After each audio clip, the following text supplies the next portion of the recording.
We thought it was a classic name.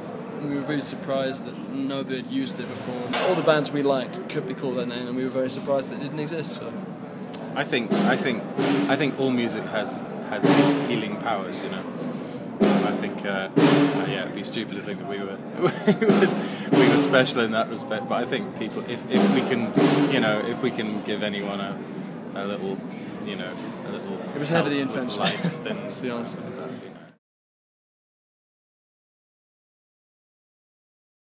I think our initial ambition was to play this place called the Barfly, which is a kind of 200, 150 capacity venue in London. That was kind of the original thing. I mean, I think we knew what we were doing was really good and we were really into it. I don't think we expected that 3 years later we'd be playing here in Mexico City. I don't know. I don't even know how many people are going to show up. Yeah, I really have no idea what to expect, but that's kind of the fun of it.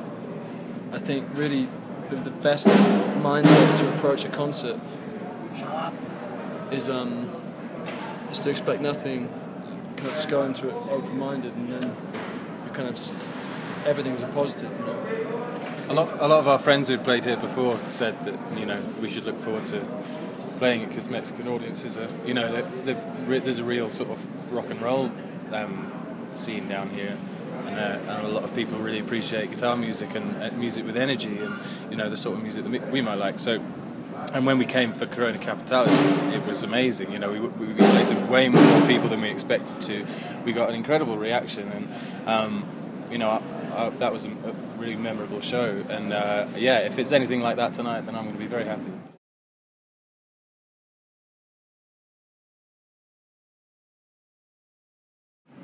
If you isolate an instant, it's amazing to be playing here, but it's almost like it's happening to someone else, if that makes sense. It's really hard to explain.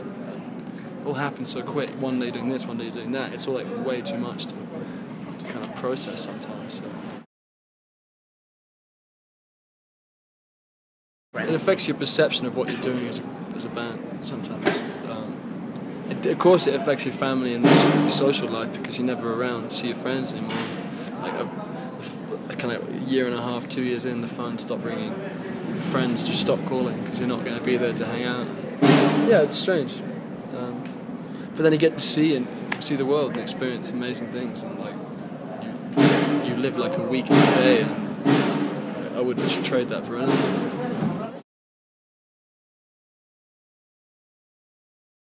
One thing you do see as you go around the world is inequality, huge inequality, and that's something that resonates a little bit. I think we're lucky in England. I think there's a lot of very sort of social-minded people in England.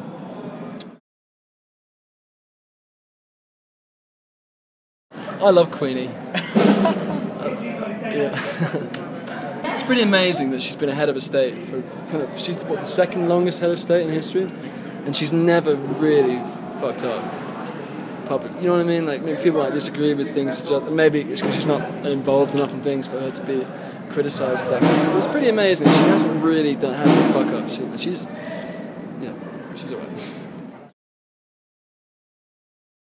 I mean, the last thing I watched was The Sopranos, and I watched the whole thing back to back. So I'm very wary of watching.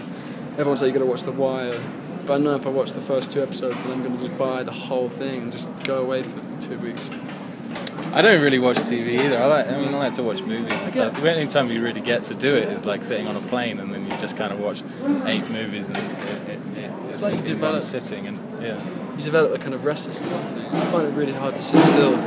I can't sit and watch TV for an hour. It's impossible. That's something. Just kind of want to do stuff. Yeah. That's definitely what you were saying earlier about the pace of life. That's one way it's affected us. Like, no attention span whatsoever. It's like 20 minutes into a TV show, I'm like, check your phone, you go online, it's like all this kind of stuff. You don't concentrate on anything. So yeah. I really should have an answer to this by now, but I don't. I like Lawrence of Arabia. I like the classics. Lawrence of Arabia, Wild Ones is a really good one. I like the Lemon Popsicle films, the old Israeli high school type things.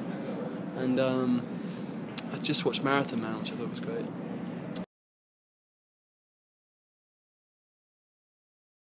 really. Nope. Well, the band loves soccer, but we're the two wrong guys to talk to about it. Yeah, the other two are Justin and Arnie are really heavy into soccer, and our tour manager is probably the biggest soccer fan in the country.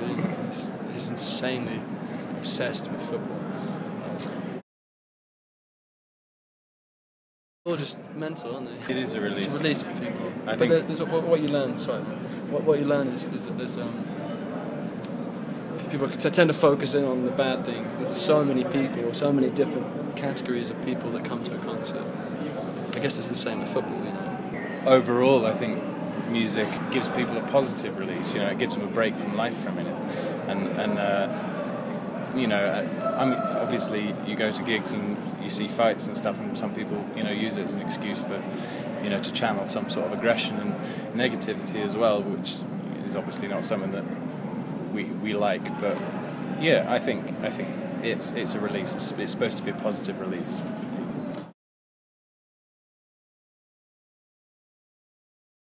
When are we? We don't really. We're never at home. Never at home. I mean, his answer's probably the same. When you're home, it's just kind of occupied by family, because it's a very important thing. And I'm from a really big family, and you know, Pete has a little son and a wife, and so when you are at home, that's really the focus of your attention. Because it can be a selfish pursuit. You know, the time you have on tour, you can spend the day doing what you want. If you want to go and look around the city, if you want to read a book, whatever you want to do, you can do it really. So kind of when you're at home, you kind of commit yourself to other people. I go home and I'm daddy. I'm daddy for as long as I'm there. It's by John G. Bennett, called Creative Thinking. It's like a kind of psychologist, kind of wacky psychologist.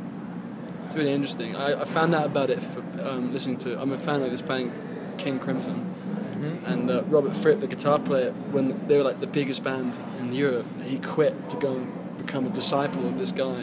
It wasn't a cult, but he had like centers where you go and learn the process, and it's really interesting. The things of like, you know, sometimes you get like a creative flash, and you can see you have a problem, you're thinking about it all the time, and suddenly you can see the answer. Or if you're like really tired, you've been working on something for ages, and you get so tired that your brain stops being able to think about it, about the problem, and the answer comes to you. Like they're all reasons for that, physical reasons, and it's really interesting to know about it. You've eaten nothing but tacos since you got here. I just love them. Every day. Twice a day. They're my favourite food. We're just give me all the tacos. We just go like this. Yeah. Todos. All of it. We have there's a little place that opposite. We always the 2 times we've been here, we stayed in the same hotel. Our kind of experiences from the hotel to the restaurant, back to the hotel to the restaurant. But everything we associate with Mexico, it's all good. It's all happy stuff. We really enjoyed being here. I don't know. I don't want to say it's offensive to the British people. I think people are very positive here. Central America, same thing.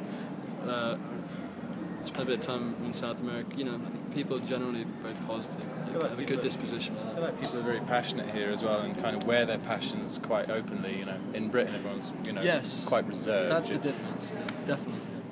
Yeah. I mean, obviously that's a huge generalisation, and a lot of British people are incredibly passionate and very, vibrant, vivacious people. But I think it's more acceptable. People feel more comfortable with being that, in Mexico and other places. It's a quite conservative culture in England, the way you carry yourself. I think people here, it gets more open. It's a kind of cool thing to be open about your feelings a little. People can be quite